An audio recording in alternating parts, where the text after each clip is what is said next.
Autism শিশুরা কোনো ব্যথা পেলে তারা প্রকাশ করতে পারে না বা দেরিতে প্রকাশ করে।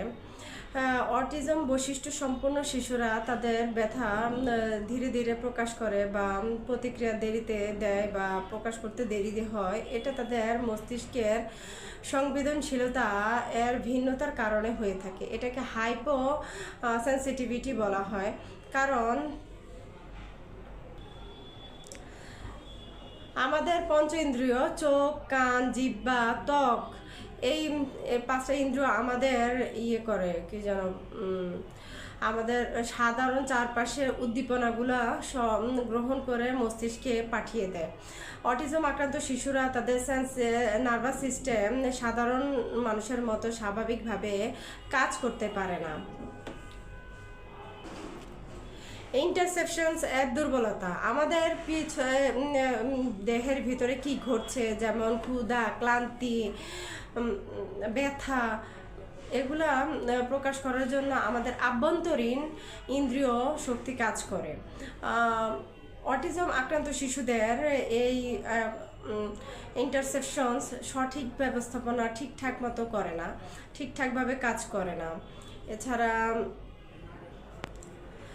হাইপার ফোকাস, মনোযোগের ভিন্নতা।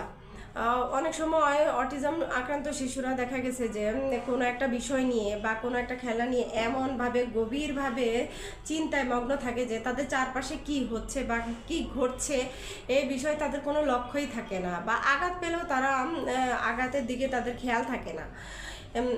এতে করে দেখা যায় এটাকে বলা হয় মনোযোগের অভাবে ব্যথা।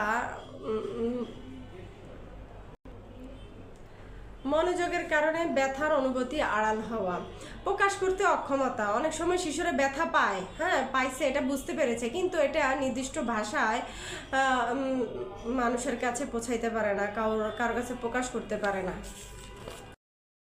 সব অটিস্টিক শিশুর ক্ষেত্রে বিষয়টি একরকম নয়। কেউ কেউ অনেক বেশি ব্যথা পাওয়ার পরেও তাদের কোনো প্রতিক্রিয়া থাকে না বা প্রকাশ করতে পারে না, এটা হাইপো অ্যাক্টিভিটি। আবার কেউ সামান্য একটু হাতের ছোঁয়া পেলে বা সামান্য একটু ব্যথা পেলে প্রচণ্ড চিৎকার করে এবং তা ব্যথা অনুভব করে প্রকাশ করতে থাকে। এটাকে বলা হয় হাইপার অ্যাক্টিভিটি। তবে অটিজম আক্রান্ত শিশুরা তাদের ব্যথা পেলে এটা প্রকাশ করতে পারে না, তাই তাদের গার্ডিয়ানদেরকে বাড়তি খেয়াল রাখতে হবে এবং বাড়তি তাদের যত্ন নিতে হবে, যারা তাদের টেক কেয়ার করে, এবং তারা যাতে কোনো ধরনের ক্ষতি